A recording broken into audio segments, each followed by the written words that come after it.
hemos abarcado hasta este momento, uh, en realidad, vimos desde un inicio, ¿verdad?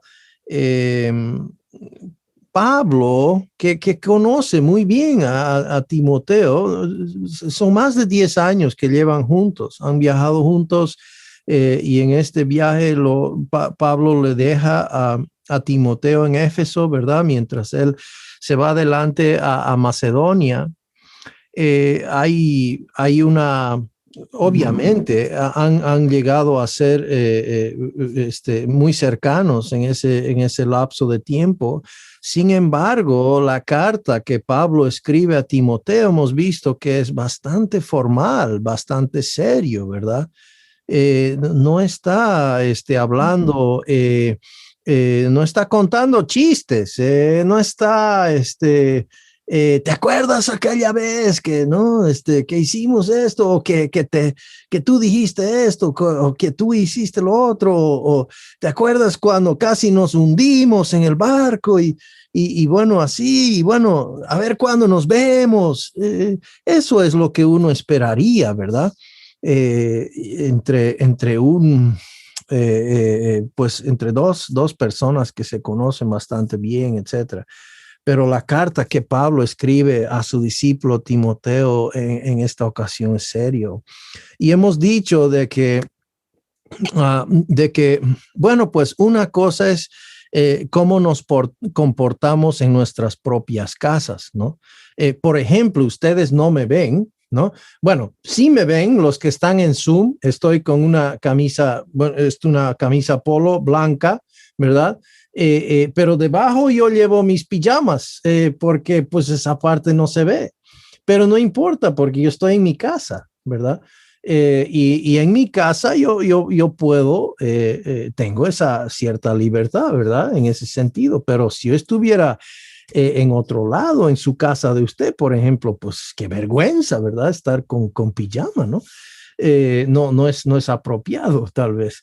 Entonces, aquí vemos que Pablo está hablándole a Timoteo, eh, y pues le dice Timoteo, la casa de Dios, ¿verdad?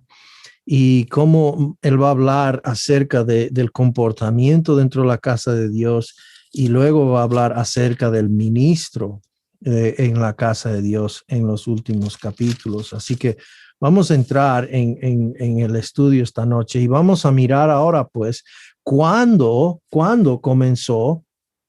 eh, a ver si puedo poner aquí para los del Zoom. Hay muchos botones aquí, así que tal vez me voy a equivocar. Pero gracias por su paciencia, hermanos, de antemano. La pregunta, ¿cuándo comenzó la iglesia? Y a veces, bueno, antes de eso, quisiera que vayan conmigo. Vamos a 2 Timoteo. Vamos a 2 Timoteo rápidamente en sus Biblias. Espero que tengan sus Biblias. A veces voy a usar la Reina Valera, a veces voy a usar la Biblia de las Américas. Me van a disculpar. Me gusta mucho la versión Biblia de las Américas, pero entiendo que la más utilizada es la Reina Valera, y ambas son muy buenas versiones, no hay problema. Pero segunda Timoteo, la segunda carta a Timoteo de Pablo, y versículo, capítulo 2, versículo 1, dice: tú pues, hijo mío, esfuérzate en la gracia. No era esforzarse en sus fuerzas, o en esforzarse en, en, en tratar de hacer su mejor esfuerzo, era esforzarse en la gracia. Es decir, él quería, Pablo le dice en otras palabras, aférrate, agárrate firmemente de la gracia de Dios. ¿Y qué es la gracia de Dios? Bueno, la gracia de Dios es la provisión de Dios, la provisión gratuita, inmerecida, el favor inmerecido y gratuito que Dios nos ha extendido mediante su Hijo y la obra de su Hijo en la cruz. Por medio de la fe en Jesucristo es nuestro, ¿verdad? La gracia de Dios. Somos salvos por gracia, nos paramos firmes, somos fortalecidos en la gracia, somos enseñados en la gracia, somos entrenados en la gracia, cómo somos fuertes en la gracia. Y Pablo entonces le dice a su discípulo, aquí dice, sé fortalecido, en otras palabras, sé fortalecido en la gracia que es en Cristo Jesús. Nótese que la gracia es en una persona y no es en un método, sino en una persona, y esa persona se llama Jesucristo. Pero versículo 2 es lo que quiero que enfoquemos. Lo que has oído de mí, es decir, Pablo le dice a Timoteo, ¿verdad? Lo que has oído de mí ante muchos testigos. Esa es la frase que quiero resaltar aquí. Pablo le está diciendo en otras palabras, Timoteo, no las cosas que hemos hablado, indagado, no las cosas que hemos tal vez conversado entre nos, las cosas que tú me has escuchado predicar, las cosas que tú me has escuchado enseñar, como lo que nos enseñó o lo que me enseñó personalmente el Señor Jesucristo. A los hermanos, esas cosas, le dice, esto encarga a hombres fieles que sean idóneos para enseñar también a otros. La palabra fieles ahí no significa un gran santo o una persona madura necesariamente. No está buscando, no debes buscar eso, Timoteo. Timoteo debe buscar personas que son consistentes en su trabajo, consistentes en a lo que se dedican a hacer. Mira a esas personas, Timoteo, y yo quiero que inviertas en ellos las cosas que yo he enseñado ante muchas personas, en público, lo que he enseñado como de parte de nuestro Señor Jesucristo. Eso Timoteo encarga a hombres fieles, hombres y mujeres, porque no es la palabra para hombre masculino, sino para toda la humanidad, ¿verdad? Entonces, hombres fieles que sean idóneos. ¿Para qué? Hay un propósito principal, y es que enseñar también a otros. Y eso, hermanos, es lo que el encargo que le da Pablo, ¿verdad? A su discípulo amado Timoteo. Y Timoteo y Tito son dos de los discípulos de Pablo que realmente resaltan en los trabajitos duros que tenían, ¿verdad? Que había los ministerios más difíciles. Entonces aquí tenemos a Timoteo en la iglesia de Éfeso.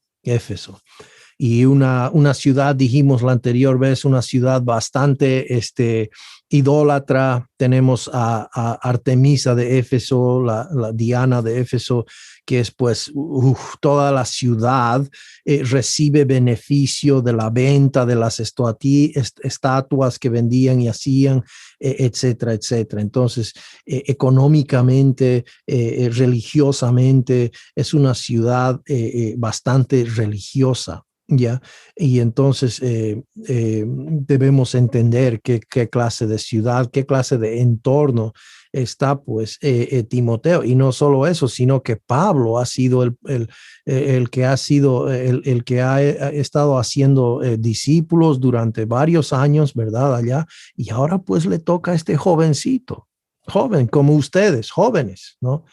Y tal vez estaba siendo un poco subestimado, y Pablo le había dejado a cargo, ¿verdad? Y entonces lo encontramos implícitamente dentro de la carta, un poco desanimado, tal vez. Y Pablo le quiere animar, ¿no? Entonces, ahora vamos a mirar dentro de nuestra introducción cuándo comenzó la iglesia. Cuando usted me hubiese preguntado eso hace algunos años, tal vez yo hubiese dicho, bueno, ese edificio de allá se ve bien, bien antiguo, tal vez 100 años, ¿verdad? ¿Cuándo comenzó? Bueno, 100, 200 años, no sé, ¿no? Bueno, sabemos que es, mirando un poco mejor, para empezar, la iglesia no es un edificio, pero sabemos que obviamente la iglesia empezó antes de eso. Algunos dicen que la iglesia empezó hace 500 años con la Reforma, pero hermanos, la iglesia no empezó hace 500 años. no debemos regresar a la reforma para tratar de reestablecer la iglesia. Eso no es regresar a los principios. Para regresar a los principios de la iglesia hay que volver a los apóstoles, cuando se inició la iglesia, y los apóstoles los tenemos en las escrituras, ¿no es cierto? Entonces, vamos a ver, pues, qué dice la Biblia acerca de esto. ¿Cuándo comenzó la iglesia? Hay opiniones diferentes con respecto al inicio histórico de la iglesia. Aquí tenemos algunas de las opiniones más populares, pero defectuosas, del origen histórico de la iglesia.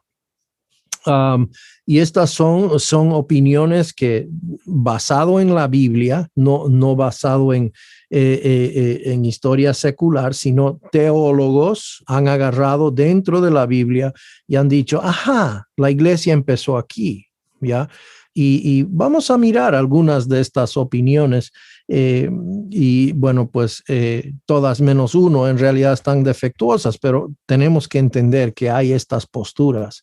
Número uno, la primera es que empezó con Adán, ¿ya?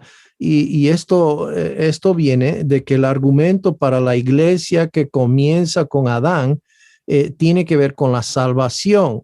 O sea, el razonamiento para esta opinión es el siguiente, ¿bien? Y espero para todos que están, creo que estamos en la página 11 de sus manuales, me corrigen si estoy equivocado. Y pueden ir llenando, ¿verdad? Esas sus palabras que tienen ahí dentro de los manuales. Si no me equivoco, a todos se les ha llegado el manual. Y yo recomiendo, realmente altamente recomiendo tener el manual escrito en papel, porque uno puede ir también poniendo sus apuntes y eso le mantiene. Gracias, hermana Ruth, página 11. Y eso le mantiene a uno despierto un poco, ¿no? Ayuda, eso sí ayuda. Vamos al siguiente. Ya que la salvación es por gracia, por medio de la fe. O sea, miren esa combinación. Salvación, ¿ok? Es por favor inmerecido, ¿ya? Mediante la fe. Es decir, Dios otorga, regala, da la salvación de una manera, a manera de un favor inmerecido, ¿ya? Pero es con la condición de ¿qué? De la fe puesta ¿dónde? En el Señor Jesucristo. Y es importante entender de que no es cualquier fe, es decir, no es la cantidad ni la calidad en sí de la fe, sino es en quién está puesta esa fe. ¿Está puesta en la persona, en el individuo, o está puesta en el Señor Jesucristo y en su obra suficiente y completa en la cruz, ¿verdad? Eso es donde debe estar la fe de una persona. Muy importante aquello. Pero la salvación es por gracia, por medio de la fe. No es por obras, ¿verdad? Para que nadie se gloríe. Tanto en el Antiguo como en el Nuevo. Y eso sorprende a algunas personas. Pero eso es lo que Pablo está demostrando en Romanos capítulo 4. Claramente dice, Abraham fue salvo por gracia, no por obras que él hubiese hecho. Él fue salvo por la fe. Él creyó a Dios y le fue contado por justicia, ¿verdad? Entonces, los hombres y las mujeres salvos del Antiguo Testamento deben necesariamente ser parte de la iglesia. Entonces, ya que desde Adán para adelante la gente ha sido salva por la fe, ¿no? Por gracia, por medio de la fe. Entonces, pues lógicamente, la iglesia empezó en Adán, dirían ellos, ¿verdad? Y bueno, aunque usted no lo crea, y para aclarar, la gente del Antiguo Testamento era salva por la gracia, por medio de la fe, no por guardar los 10 mandamientos, no por guardar la ley. Nadie es salvo por guardar la ley, porque nadie puede guardarlo perfectamente, ni Moisés, ni nadie, ¿no? Solo Jesucristo lo hizo para nosotros, ¿no? Eso fue requisito para satisfacer la justicia de Dios. Y Él en amor a nosotros lo hizo y pagó por nuestras penas en la cruz, muriendo, ¿verdad? Entonces, número 2, se asume que la declaración en Génesis 4:26 de que los hombres comenzaron a invocar el nombre de Jehová se refiere a la iglesia. O sea, llega un momento donde, donde el linaje de Abel, ¿no? Empiezan a invocar el nombre de Jehová. Entonces, esto se refiere a la iglesia, ¿no?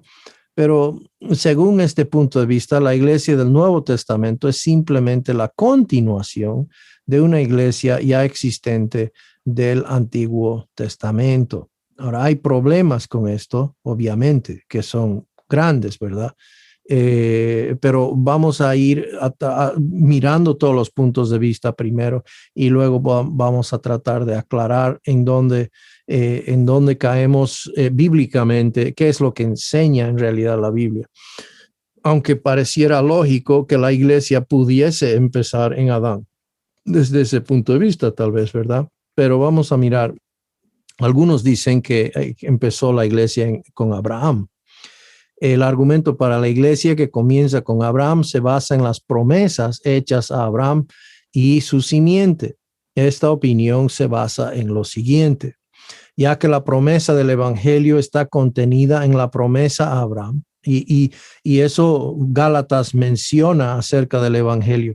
Gálatas 3:8 menciona de que Dios había anunciado de antemano el evangelio a Abraham, diciendo: en ti serán benditas todas las naciones, ¿verdad?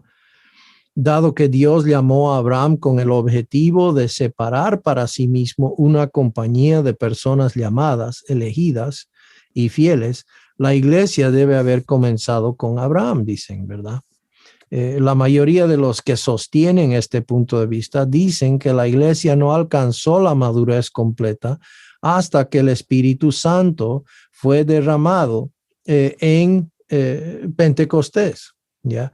Entonces, este punto de vista considera a la iglesia del Nuevo Testamento como meramente una continuación de la iglesia del Antiguo Testamento. Bien. Justamente un hermano estuvo haciendo la pregunta la anterior semana, ¿cuándo comenzó la iglesia? Y podemos hablar la diferencia entre Israel y la iglesia, etcétera. Entonces, justamente cae esta aclaración en las notas y espero que sean de mucho provecho para todos, porque tenemos que entender realmente qué es la iglesia, qué es la casa de Dios. Y cuándo comenzó y cuáles son, pues cómo es su forma de existir, ¿verdad? Dijimos que la iglesia no es una nación. Israel era una nación. Israel es terrenal. Las promesas de Israel tienen que ver con una tierra. Dios nunca prometió una tierra a la iglesia. Lo que sí Dios prometió es una herencia en el cielo. Israel no tiene una herencia en sí en el cielo, tiene una herencia terrenal eterna. Muy interesante aquello, hay que saberlo ver, ¿no? Diferenciar. Israel tiene que ver con, sí, es verdad que Israel empieza con Abraham, pero la iglesia no empezó con Abraham. Y vamos a ver por qué, ¿verdad?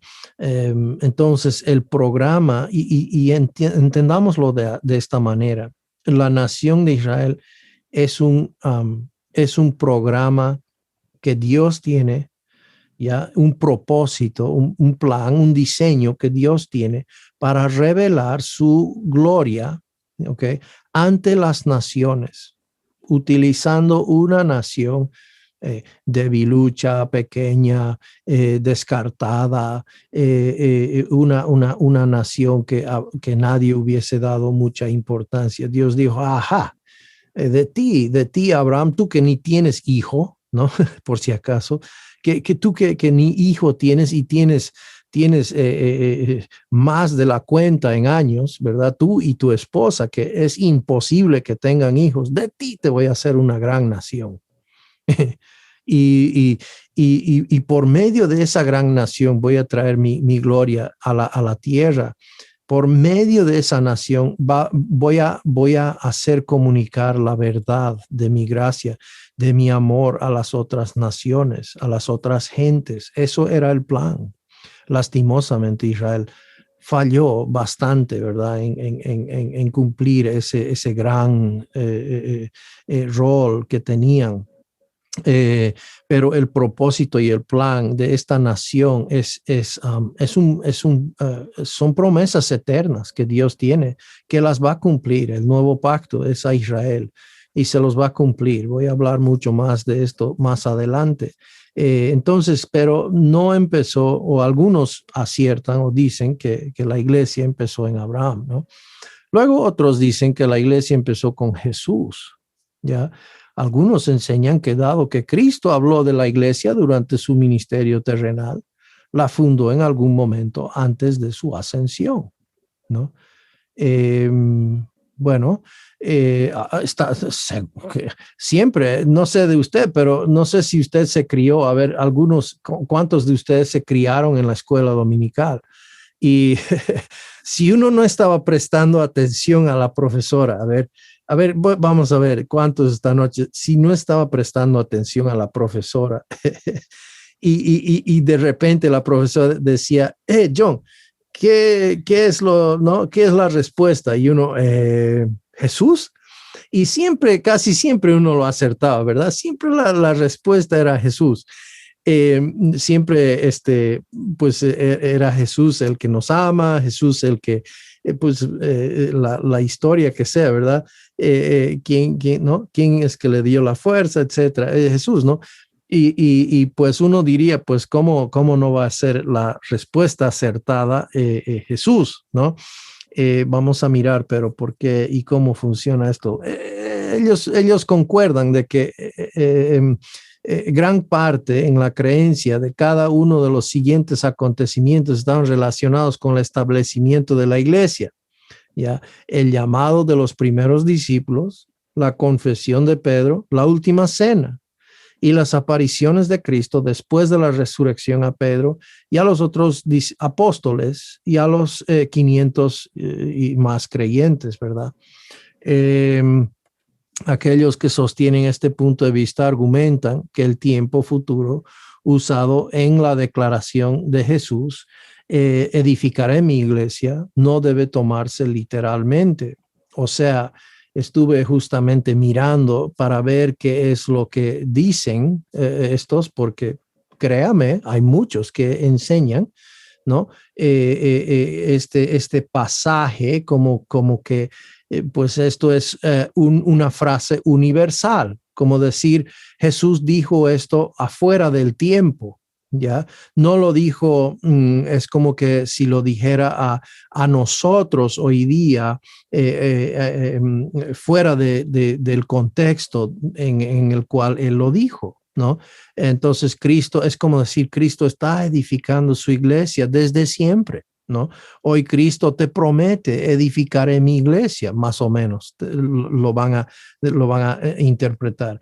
Entonces no toman en cuenta, ¿verdad? Que era literalmente sobre él en un punto de tiempo que construiría Pedro inclusive y los apóstoles, ¿verdad? Y él está respondiendo a una pregunta muy específica, y eso hablamos la anterior vez.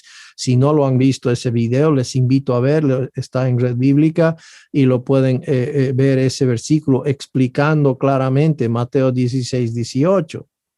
Entonces, un edificio solo tiene una cabeza principal, una piedra principal, dijimos, ¿verdad? Y un solo fundamento. Y eso no fue el cimiento de la iglesia, no fue puesto en Adán, no fue puesto en Abraham. En realidad, ni siquiera fue puesto en Jesús, aunque Él es la cabeza principal. Pero el cimiento, el fundamento de la iglesia fueron ¿quién? Fueron los apóstoles, ¿no? Entonces, muy interesante, ¿verdad? Como se tiene que ajustar algunas cosas que dice la Biblia para que entre dentro de nuestra idea o concepto. Y, y, y bueno, se pierde la esencia y el poder de las palabras, ¿no? Vamos a Pablo. Algunos dicen que Pablo empezó la iglesia y entonces no fue antes de Hechos 2, sino en realidad, dicen ellos, esto empezó, pues Hechos, si no me equivoco, Hechos 9 o Hechos 13 o inclusive algunos Hechos 28, ¿no? Empezó la iglesia. Mientras que los 3 puntos de vista anteriores enseñan que la iglesia comenzó antes del día de Pentecostés, esta perspectiva enseña que la iglesia comenzó mucho después del día de Pentecostés. Quienes sostienen este punto de vista dicen que la iglesia fundada en la primera parte de Hechos era una iglesia judía separada. O sea que Cristo tiene dos iglesias. Una es una iglesia judía y la otra es una iglesia gentil, ¿verdad? Pero no vemos que la Biblia utiliza esa terminología. Es verdad que la iglesia al principio era mayormente judía, no hay duda, nadie lo niega, pero vamos a ver más adelante cómo Pedro mismo, siendo judío, él aclaró la llegada del Espíritu Santo a los gentiles, que era exactamente de la misma manera que fue a ellos el día de Pentecostés, ¿verdad? Hechos capítulo 5 ya menciona la iglesia mucho antes que llegase Pablo. Ni siquiera se llamaba Pablo, era Saulo, ¿no? Y él estaba persiguiendo. ¿Cómo va a perseguir a la iglesia Pablo siendo incrédulo? O sea, ¿cómo va a empezar la iglesia, perdón, si él estaba persiguiendo la iglesia cuando era incrédulo? Y bueno, pues es porque sostienen de que hay dos iglesias, una es judía y la otra es gentil. Entonces, quienes sostienen este punto de vista dicen que la iglesia fundada en la primera parte de Hechos era una iglesia judía separada, ¿no? Ellos creen que no fue hasta que Pablo recibió la revelación concerniente a judíos y gentiles uniéndose en un solo cuerpo que la iglesia nació completamente. Interesante. Entonces, algunas personas fechan este comienzo oficial de la iglesia en Hechos 9. Hechos 9, por si acaso, la conversión de Saulo, ¿verdad? Otros en Hechos 13, esto es el primer viaje misionero, ¿no? Y algunos lo relegan a Hechos 28, y esto es interesante. El rechazo completo de los judíos es que está, Lucas habla un poco acerca de eso en Hechos 28, y entonces Pablo habla de ir a los gentiles, etcétera. Y bueno, según estos dicen, bueno, pues el misterio de la iglesia es enseñado por Pablo en Romanos 16 y Efesios 2. Entonces, esto tiene que ser después inclusive de Hechos 28. Entonces ponen el inicio de la iglesia en Hechos 28 por ahí. ¿Y por qué? Porque se le fue revelado, eso es el punto que supuestamente se le fue revelado el misterio a Pablo para que enseñase, ¿no? Eso es la mentalidad. Todos estos discreparían fuertemente con una fecha de inicio para la iglesia en el día de Pentecostés de Hechos 2. Y entonces, dependiendo de cuándo afirman que la iglesia comenzó, algunos rechazan, número uno, la cena del Señor, el bautismo, e incluso las epístolas no paulinas como válidas para la iglesia de hoy. O sea que tiene conclusiones bastante fuertes, ¿ya? Dependiendo dónde uno inicia a la iglesia, donde encuentra el inicio de la iglesia. Y es por eso que es importante y estamos tomando esta introducción larga para poder presentar a la casa de Dios de una manera pues que le dé una introducción, ¿no?, a la seriedad del asunto para abarcar pues entonces a la carta de Pablo, del apóstol Pablo a su discípulo Timoteo. Los autores de este currículo enseñan que la iglesia comenzó en el día de Pentecostés, como se registra en Hechos 2. Aquí hay 7 puntos que nos llevan a concluir que la iglesia comenzó el día de Pentecostés, no antes ni después. Voy a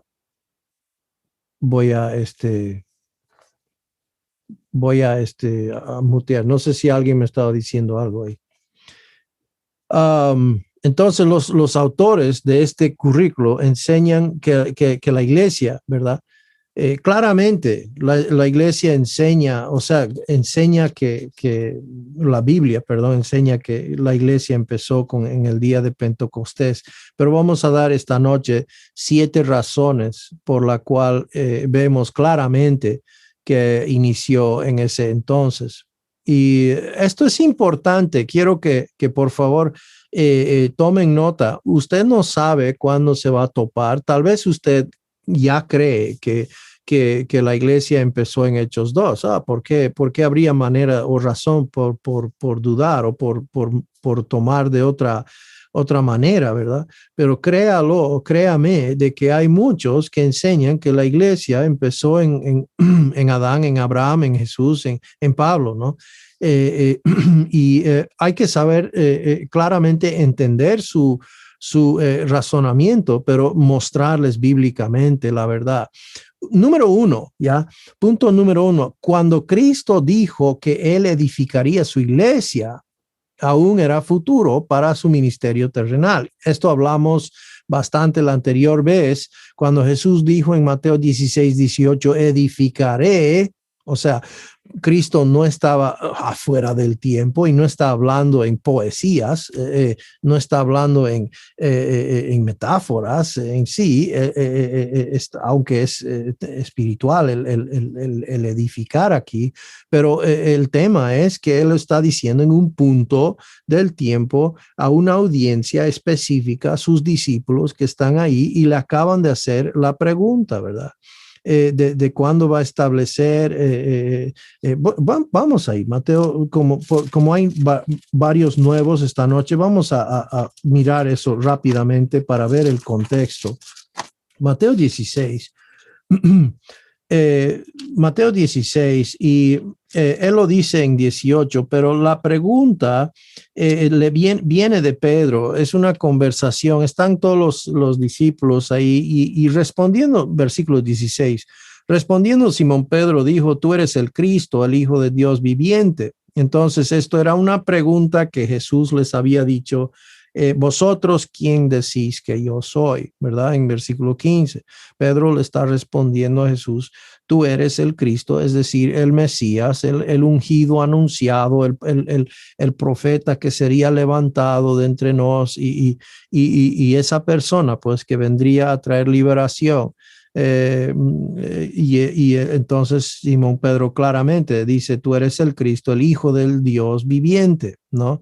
Entonces le respondió Jesús, bienaventurado eres Simón, hijo de Jonás, porque no te lo reveló carne ni sangre, sino mi Padre que está en los cielos. Entonces dice, y yo también te digo que tú eres Pedro, y sobre esta roca, ¿no?, edificaré mi iglesia, y las puertas del Hades no prevalecerán contra ella. Y a ti te daré las llaves del reino de los cielos, y todo lo que atares en la tierra será atado en los cielos, y todo lo que desatares en la tierra será desatado en los cielos. Entonces mandó a sus discípulos a que nadie dijesen que él era Jesús el Cristo, Jesús el Cristo. Entonces, inmediatamente después tenemos eso cuando Pedro, pues, entonces Pedro tomándolo aparte, versículo 22, comenzó a reconvenirle diciendo, Señor, ten compasión de ti, en ninguna manera esto te acontezca. Pero él volviéndose dijo a Pedro, quítate delante de mí, Satanás. Me eres tropiezo, porque no pones la mira en las cosas de Dios, sino en las cosas de los hombres. Entonces hablamos de Mateo 16:18, el edificar sobre la roca, que era Cristo, ¿verdad? Y pues Pedro iba a edificar sobre eso. Iba a ser uno de los maestros, edificadores, los apóstoles, ¿verdad? pero él lo dice claramente en este momento y el espacio, el tiempo, a Pedro y a los que están escuchando, los otros discípulos, edificaré. No dijo estoy edificando, no dijo que siempre he estado edificando, dijo futuro edificaré mi iglesia, algo muy específico, era su iglesia, su asamblea, sus llamados. Por si acaso, la iglesia son los llamados fuera, ¿verdad? Entonces, como se mencionó anteriormente, Jesús pudo haber dicho, he estado edificando mi iglesia o estoy edificando mi iglesia, pero no lo hizo. Él escogió decir, edificaré mi iglesia, tiempo futuro de este punto, ¿verdad? Entonces no lo ha hecho todavía, está por hacerlo. Entonces Jesús no estableció la iglesia, aunque Él es la piedra angular, ¿no? No inició la iglesia con Jesús, ni siquiera antes que Él ascienda, ¿no? Número 2, el apóstol Pedro describió lo que sucedió en el día de Pentecostés como el bautismo del Espíritu Santo. Pedro describió lo que sucedió en Hechos capítulo 2, ¿no? Como el bautismo del Espíritu Santo. Vamos a mirar algunos versículos de referencia aquí. 1 Corintios 12:13 nos dice, porque por un solo espíritu fuimos todos bautizados en un cuerpo. Ahora, aunque usted no lo crea, hay creo 7 o 8 diferentes bautismos en la Biblia, ¿ya? Y la mayoría de ellos son secos, no son en agua. Pero hay por ejemplo, el bautismo de Moisés, que habla la Biblia, fueron bautizados en Moisés, fue cuando cruzaron en tierra seca el Mar Rojo, ¿verdad? Los que fueron bautizados en agua, en esa historia, fueron pues todo el ejército de Faraón, ¿verdad? Y bueno, pues ellos perecieron, ¿no? Entonces, hay 7 u 8 diferentes bautismos, ¿no? En la Biblia. Uno de esos es el bautismo del creyente en agua, ¿no? Que es pues para el creyente, ¿verdad? Que desea dar testimonio público ante las personas de que ha creído en el Señor Jesucristo, ¿verdad? Pero no es para ser salvo, sino porque ya es salvo y quiere identificarse él ante el mundo con Cristo, ¿no? Cristo ya se identificó con él el momento de creer en él, ¿no? Pero este bautismo es el bautismo en el Espíritu, y esto no es por imponer manos, ¿no? No es por una segunda bendición, no es por un soplo, no es por un manguerazo, no es por un zapatazo, no es por caerse para atrás, ¿no? No es por ninguna otra cosa, sino simplemente la identificación que Dios hace al creyente el momento de creer en él. Y entonces Dios hace la obra para la persona. Por un solo espíritu somos bautizados en el cuerpo. ¿Qué cuerpo es ese? Bueno, hablamos la anterior vez, no es una organización, no es una denominación, no es no es un movimiento en sí, no es ninguna de esas cosas, es un órgano, ¿no? Es un cuerpo, un organismo, ¿verdad? Que tiene brazos, manos y todo, y justamente la cabeza es Cristo, ¿no? Y sean judíos o griegos, sean esclavos o libres, y a todos se nos dio a beber de un mismo espíritu. El momento de creer fuimos bautizados, identificados, ya, sumergidos, ya, si se vale el término, en un cuerpo, en el cuerpo de Cristo, la iglesia universal que hablamos la anterior vez. Sean judíos, griegos, no hay importancia de qué nacionalidad, o esclavo o libre, estado social, ¿no? Y a todos, por igual, sin diferencia, se nos dio a beber de un mismo espíritu. Esa es la unidad que tenemos en Cristo. Todo creyente lo tiene, lo posee, ¿no? Sabemos por este versículo que todo creyente es bautizado en el cuerpo de Cristo. El bautismo en el Espíritu es el medio de Dios para colocar a los creyentes en la iglesia, no en la iglesia local, sino en la iglesia universal, que es el cuerpo de Cristo, ¿verdad? Entonces, muy importante ese versículo. Por lo tanto, fechamos el comienzo de la iglesia con el primer instante del bautismo del Espíritu. Entonces, si somos colocados, unidos al cuerpo de Cristo, el momento que somos bautizados en el Espíritu, bueno, tenemos que volver cuando entonces descendió el Espíritu, ¿verdad? ¿Cuándo sucedió la primera vez? ¿Cuándo pasó esto? ¿No? Bueno, Lucas 3:16 respondió Juan diciendo a todos, yo a la verdad os bautizo en agua, dijo Juan el Bautista, el bautizador. Pero viene uno, dice, más poderoso que yo, de quien no soy digno de desatar la correa de su calzado. Él os bautizará a tiempo futuro en Espíritu Santo y fuego. ¿Ya? Ahora, el Espíritu Santo, la parte de bautizar en Espíritu Santo ya empezó. La parte de fuego todavía ha de suceder en un tiempo futuro. Para los que están ahorita en el estudio de Apocalipsis, ya están pues observando eso en Apocalipsis 14. Estamos tremendo, ¿verdad? El juicio que viene. El bautismo de fuego no es una bendición. Ese bautismo no lo queremos para nadie. Esto tiene que ver con juicio de Dios, ¿no? Y entonces él en esa venida, Señor Jesucristo, ¿verdad? Fue anunciado, él bautizaría en Espíritu Santo, en el Espíritu Santo. Entonces, ¿cuándo sucedió eso? Bueno, durante su ministerio, Juan el Bautista se refirió al bautismo del Espíritu como un acontecimiento futuro. Por lo tanto, el bautismo del Espíritu sucedió después del ministerio de Juan el Bautista. O sea que Juan el Bautista, miramos adelante, tiene que ser adelante, ¿no?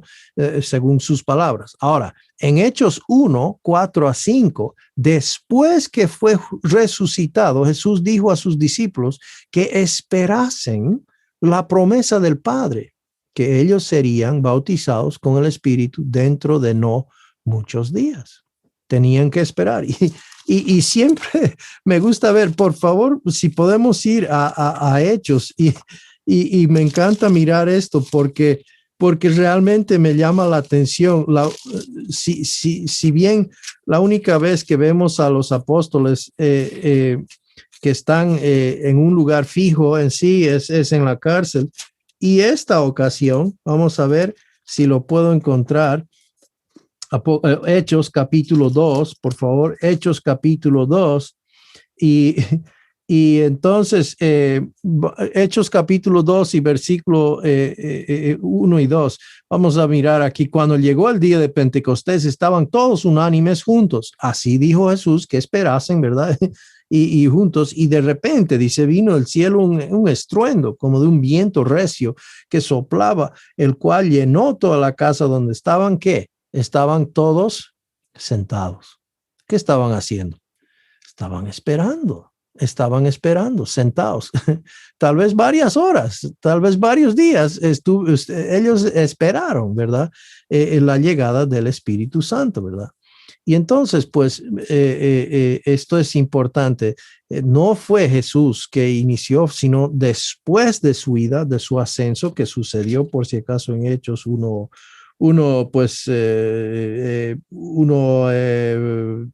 ¿verdad? Él dijo, recibiréis poder en el versículo 8, cuando haya venido sobre vosotros el Espíritu Santo, y me seréis testigos en Jerusalén y en Judea y en Samaria y hasta lo último de la tierra.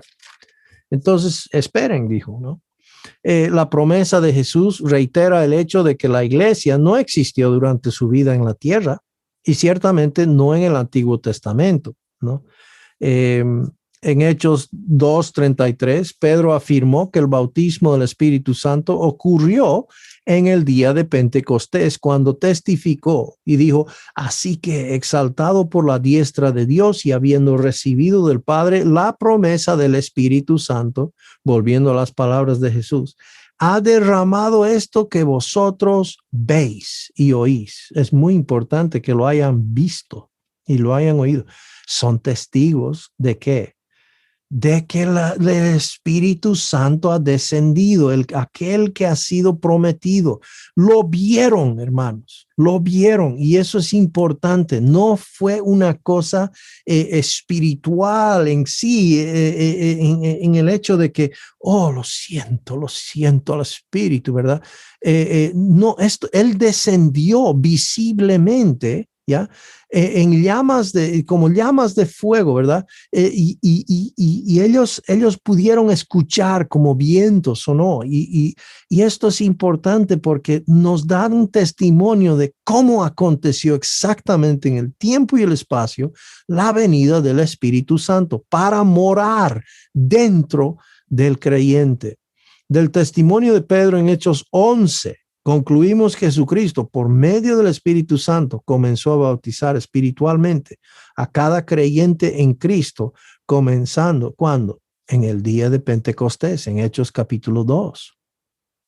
Y eso es lo que Hechos está anotando. En realidad, el libro de Hechos, que llamamos Hechos de los Apóstoles, podría ser Hechos del Espíritu Santo mediante los apóstoles, ¿no? Hechos 11, 15, y cuando comencé a hablar, cayó el Espíritu Santo. Fíjese, tan importante su testimonio que él está dando, está hablando a los hermanos judíos aquí, ¿verdad? Y cuando comencé a hablar, cayó el Espíritu Santo sobre ellos también, hablando de los gentiles, como sobre nosotros al principio, ¿ya? Y entonces estos eran hechos singulares que realmente únicos. Pedro se estaba refiriendo al comienzo de la iglesia en Hechos 2, ¿no? Versículo 16 de Hechos 11. Entonces me acordé, dice, de lo dicho por el Señor, cuando dijo: Juan ciertamente bautizó en agua, mas vosotros seréis bautizados con el Espíritu Santo, ¿no? Después del tiempo de Jesús. Y justamente cuando entonces vino y se cumplió eso en Hechos 2. Si dice 17, si Dios pues les concedió también el mismo don, que por si acaso el Espíritu Santo es mediante el don de Dios, no es por pedirle, ¿ok? No es por rogarle, no es por hacer algún acto de rito o algo, sino que Dios nos da el Espíritu Santo el momento de creer en él, así como sucedió en el día de Pentecostés. Pero claro, como ya descendió, ya se inició la iglesia, entonces no desciende, no somos sellados de una manera visible, pues eso ya aconteció, ¿verdad? No es necesario que lo haga, pero sí somos sellados, ¿no? De igual manera. Entonces, si Dios pues les concedió también el mismo don que a nosotros que hemos creído en el Señor Jesucristo, ¿quién era yo que pudiese estorbar a Dios? Obviamente en el programa de Dios está trabajando de una manera directa a los gentiles, y esto era nuevo, ¿verdad? Novedoso. Número 3. La iglesia no comenzó hasta después de que Cristo fue sentado a la diestra de Dios el Padre en el cielo. No fue sino hasta después de que fue exaltado que Cristo se convirtió en la cabeza de la iglesia y equipó a la iglesia con dones espirituales. Eso es importante. Eso es importante. Primero, Dios tiene que aprobar la obra de Jesucristo, ¿ya? Luego le va a premiar sentándolo a su diestra y dándole a la iglesia. La iglesia es un regalo del Padre al Hijo. Okay. Es por decir el premio que Cristo, que parte de lo que Cristo, la recompensa de Cristo, ¿no? Por su obra. Entonces, eso él primero tiene que ascender y tiene que sentarse a la diestra del Padre y ser colocado como cabeza de la iglesia. Entonces, todo eso tiene que suceder, el inicio de la iglesia tiene que suceder después, ¿no? Efesios 1:20-23 nos dice que cuando Dios el Padre resucitó a Cristo de los muertos y sentándole a su diestra en los lugares celestiales, sometió todas las cosas bajo sus pies y lo dio por cabeza. Se dan cuenta el orden, ¿verdad? Y lo dio por cabeza sobre todas las cosas a la iglesia, la cual es su cuerpo, la plenitud de aquel que todo lo llena en todo. Efesios capítulo 4, 8-13 dice, por lo cual, dice, subiendo a lo alto, llevó cautiva la cautividad y dio dones a los hombres, y él mismo constituyó a unos apóstoles, a otros profetas, a otros evangelistas, a otros pastores y maestros, a fin de perfeccionar o capacitar a los santos para la obra del ministerio, para la edificación del cuerpo de Cristo. Entonces, esto es importante. El primero, el orden de Dios. Dios hace todas las cosas en orden, ¿no? No son al azar, ¿verdad? Y entonces, eso es importante entender. En el sentido de que Cristo y su obra, Dios le puso, lo ascendió, lo pone a su diestra, y luego pues es Jesucristo que da dones, ¿verdad?, a los hombres, y primeramente apóstoles. ¿Quiénes son los apóstoles? Pues los que han edificado el cimiento de la iglesia, ¿no? Los profetas también del Nuevo Testamento que iniciaron el cimiento de la iglesia, ¿no? Número 4, una de las características determinantes de la iglesia es la morada permanente del Espíritu Santo. Esto comenzó el día de Pentecostés. Ahora, es cierto de que el Espíritu Santo estuvo con creyentes en el Antiguo Testamento, pero él estaba como después dejaba de estar, ¿verdad? Y eso es muy diferente en nuestro caso. Romanos 8:9, por ejemplo, dice, sin embargo, vosotros no estáis en la carne, sino en el Espíritu, si en verdad el Espíritu de Dios habita en vosotros, ¿no? Si alguno no tiene el Espíritu de Cristo, el tal no es de él. O sea, claramente el creyente, el que es de Cristo, posee la persona del Espíritu Santo. El que no es de Cristo no lo posee. O sea, sencillamente, ¿no? 1 Corintios 3:16, ¿no sabéis que sois templo de Dios y que el Espíritu de Dios habita en vosotros? Esto es nuevo. ¿Sabe usted que Abraham no tenía esto? No tenían los santos del Antiguo Testamento. Ahora, en el caso de los reyes, al parecer sí tenían con la unción, ellos tenían, el Espíritu Santo estaba en ellos en temporadas, etcétera, ¿no? Es cierto, pero no eran sellados por el Espíritu Santo como hoy somos nosotros, ¿no? Por si acaso, según Efesios 4:30, hasta somos sellados con el Espíritu Santo hasta el día de la redención, ¿no? Y eso es el día del rapto, ¿no? O sea que, hermanos, estamos seguros porque tenemos la presencia, la persona de Dios, el Espíritu Santo, sellados por él hasta el día que nos venga a recoger Jesucristo, ¿no? Entonces, esto es algo, algo determinante, ¿no? Característico de la iglesia, la edad de la iglesia. Los santos en la edad de la iglesia son sellados por el Espíritu Santo. Y sellados no temporalmente, sino no, hasta que Él nos venga a rescatar. En Juan 14:16-17, Jesús habló de esta morada permanente cuando dijo, y es interesante que Jesús tuvo que pedir esto al Padre, le pidió esto al Padre para nuestro beneficio, y yo rogaré al Padre y os dará otro consolador, ¿no? El Paracletos, el Espíritu Santo, para que esté con vosotros para siempre. para siempre. Esté con vosotros. Vosotros, ¿quién es vosotros? La iglesia, ¿no? Él estaría con nosotros para siempre. El Espíritu de verdad, vosotros le conocéis porque mora con vosotros. Y eso es cierto, ¿no? Mora en ese momento, moraba con ellos, pero ahora en el futuro estaría en ellos, en vosotros, así como está en nosotros. Eso es nuevo, eso es totalmente nuevo, algo increíblemente beneficioso y una bendición muy, muy, muy grande para nosotros. En Juan 14:20, Jesús explicó más detalladamente lo que quiso decir. En aquel día vosotros conoceréis que yo estoy en mi Padre y vosotros en mí y yo en vosotros. O sea, en efecto, Jesús dijo, en el día en que el Espíritu Santo venga a vivir permanente en ustedes, ¿no?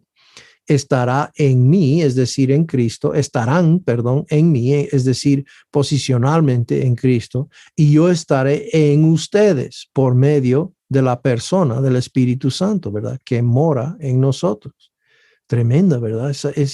Esa unión que hemos recibido, colocados en Cristo y Él en nosotros. Wow. Cuando Jesús dijo vosotros en mí, se refirió a la iglesia futura, cuando Dios, el Espíritu Santo, bautizaría a los creyentes en el cuerpo de Cristo. Nuevamente, 1 Corintios 12:13, ¿verdad? Por un mismo Espíritu. Todos, sin excepción, todo creyente fue bautizado en un solo cuerpo, el cuerpo de Cristo, ¿verdad? Tremendo eso, tremendo. Ya judíos y griegos, ya esclavos o libres, hombre o mujer, todos por igual se nos dio a beber del mismo espíritu, del mismo espíritu.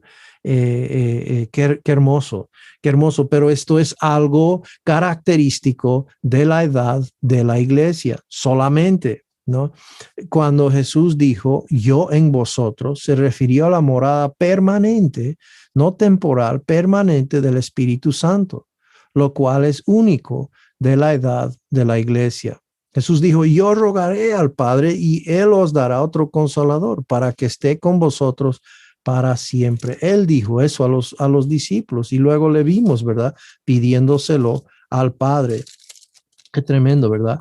Y bueno, pues vamos avanzando aquí por factor tiempo. Pedro confirmó que todos los creyentes, tanto judíos como gentiles, recibieron el Espíritu Santo por medio de la fe en Cristo, comenzando en Pentecostés. ¿Ya? Dice, si Dios pues les concedió también el mismo don que a nosotros que hemos creído en el Señor Jesucristo, ¿quién era yo que pudiese estorbar a Dios? Y sabe usted que estos hermanitos gentiles eh, recibieron el Espíritu Santo en plena predicación. No fue que al finalizar, cuando estaba tocando la música, cuando estaba el momento que él había creado, que las emociones están en alto, en su punto, y pues él les invita a venir adelante y reciben el Espíritu Santo. No fue así, no fue así para nada. Mientras él les comunicaba acerca de Jesucristo, mientras él conversaba acerca de quién es Cristo y qué es lo que hizo por nosotros, ellos recibieron el Espíritu Santo. ¿Por qué? Porque él les hizo hacer algo, porque él les hizo hincar, porque él les hizo rogar. No, hermanos, no fue por eso. ¿Sabe por qué fue? Porque al escuchar de Jesucristo y su obra y su amor para con ellos, ellos lo creyeron, fueron salvos y recibieron el Espíritu Santo. Hermanos, Pedro, Pablo, Juan, no comunicaban un método para ser salvo. No comunicaban la manera de ser salvo. Comunicaban una persona y su obra por nosotros. No sé si hay alguien en esta noche, tal vez está escuchando y está pensando, Bueno, pues sí, yo soy creyente, pero déjeme preguntarle una cosa. ¿Por qué es usted cristiano? ¿Por qué usted está yendo al cielo? ¿Está usted seguro que está yendo al cielo? ¿Por qué? Y si en algo su fe está depositada en sí mismo, en algo que usted dijo o hizo, o en algo que usted es, déjeme decirle que usted está equivocado según la palabra. Y déjeme decirle que Cristo en vano murió por sus pecados y resucitó para que usted pueda, por medio de las obras, hacerlo usted mismo. Cristo lo hizo por usted, lo hizo por mí. ¿Sabe por qué? Porque ninguno de nosotros podía hacerlo. Él en amor se dio a sí mismo para garantizar la vida eterna, pero es mediante la fe únicamente. Estos hermanos recibieron el Espíritu Santo no por hacer una cosa, no por levantar la mano, no por bailar un baile, sino por creer el mensaje. En medio mensaje, e inmediatamente el Espíritu Santo descendió. Tremendo. ¿Por qué? Porque habían creído en él.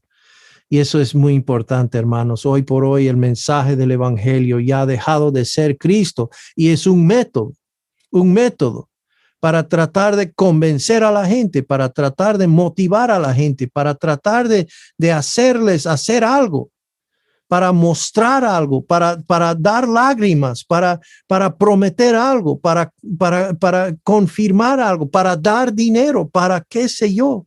Y nada de esas cosas son concuerdo a lo que la Biblia dice. Somos salvos por gracia, no por obras, para que nadie se gloríe. Por eso es por gracia, por eso es por la fe, porque es concuerdo con la gracia. La gracia es la obra completa de Dios para el hombre. Y la fe es simplemente descansar en la obra de Jesucristo. ¿Has descansado en Cristo? ¿Has descansado en su obra completa? ¿O estás de alguna manera dependiendo de tus propias obras, tus propias justicias? Esta gente recibió el Espíritu Santo no al hacer algo, sino al creerlo. Pueden revisarlo, Hechos capítulo 9. No tenemos tiempo porque estamos pasando aquí, pero es importante verlo, entenderlo.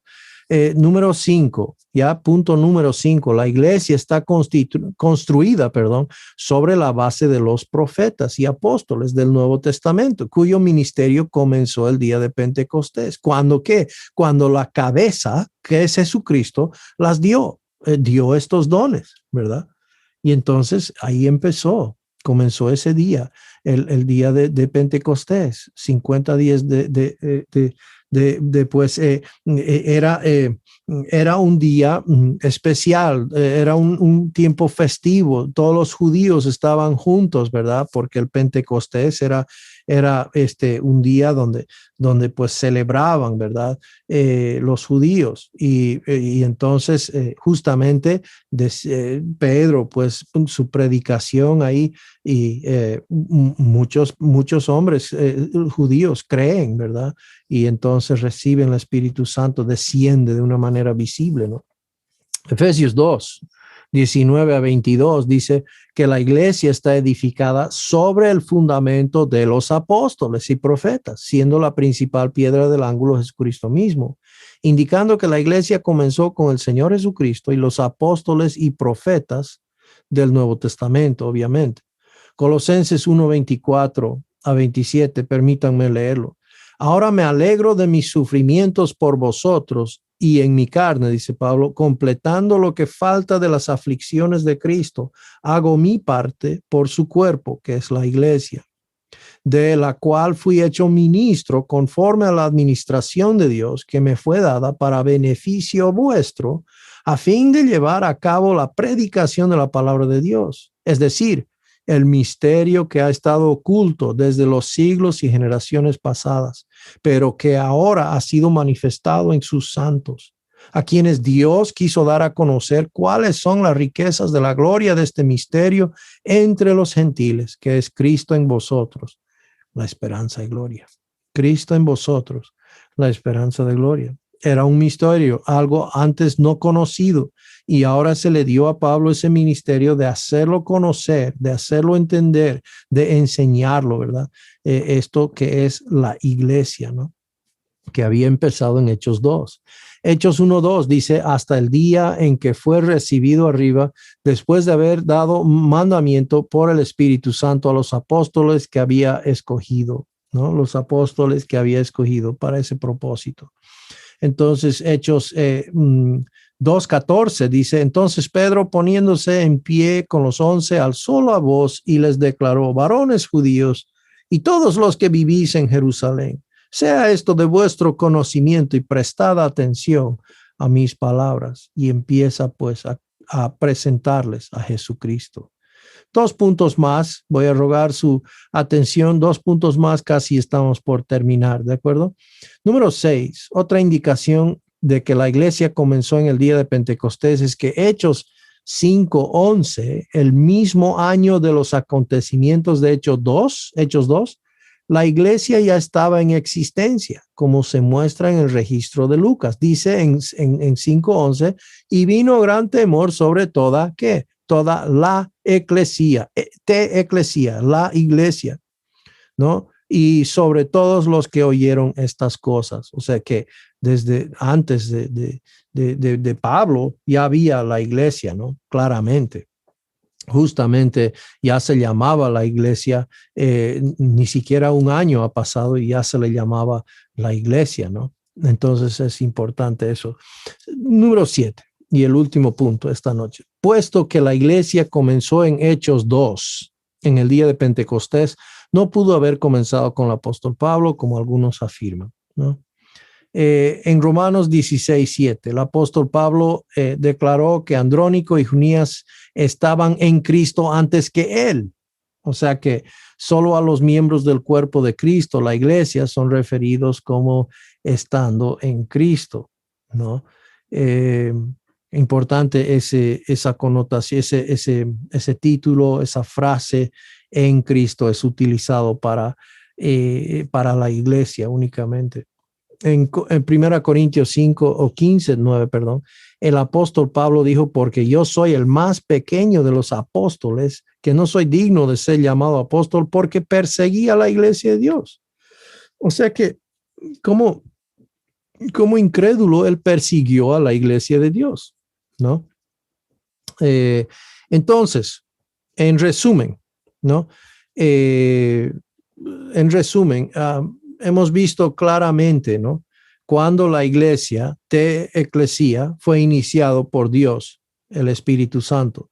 No fue con Adán, no fue en Abraham, no fue tampoco con Jesús, ¿no? En el tiempo de Jesús en la tierra. No fue tampoco con Pablo, ¿no? La iglesia de Jesucristo empezó claramente en Hechos 2, según las escrituras, ¿no? Cuando descendió el Espíritu Santo, cuando vino el Espíritu Santo, claramente, visiblemente, oíblemente, ¿no? Y luego vimos 7 razones por lo cual creemos que es evidente que la Biblia enseña su inicio en el día de Pentecostés, no antes, no después, ¿no? Entonces ahora vamos a mirar a continuación el día, Dios mediante, el lunes que viene, veremos algunas características de la iglesia local, ¿no? El primero es que la iglesia es de Cristo, es su cuerpo, ¿no? Y vamos a ver la segunda característica, que es cómo debe ser la iglesia local.